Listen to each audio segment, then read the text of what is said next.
Hi, in this video we will give you some advice about answering the questions on the PIP form.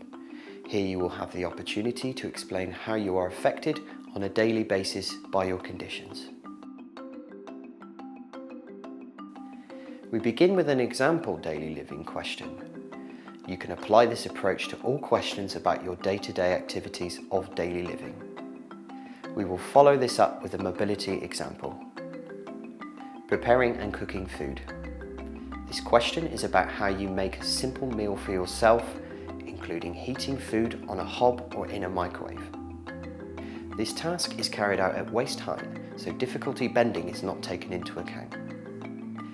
Take time to explain about any difficulties you may have, for example chopping vegetables, opening tins, or using saucepans and taps.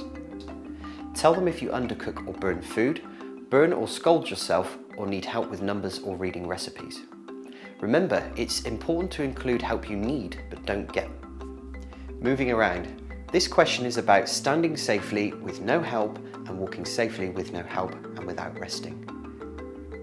State the distance you can walk most of the time with or without an aid, such as a walking stick. Tell them how often you use an aid, or if your conditions, such as tendinitis in your arms, stop you from using them some or all of the time. Bear in mind, as a guide on distance, 10 meters is the length of one bus. If your distance varies, explain this in as much detail as you can. For example, some days you might experience higher levels of pain, which make it difficult for you to move around. Say if it takes you at least twice as long to walk as someone without your condition. Explain your pain levels and how you manage these with medication, therapy, or other treatment. Explain the effects of repeated walking.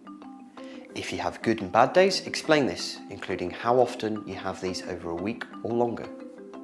Make sure you mention any tiredness, fatigue, breathlessness, falls, trips, or any balance difficulties. Tell them if you have hurt yourself when standing or whilst walking. Give an example of when, how often, and why this happened, and the effects on your health. We hope you found these examples useful. If you feel you need further support with your form, you can refer to www.citizensadvice.org.uk, or you can contact us at www.wecil.co.uk. Good luck with your application.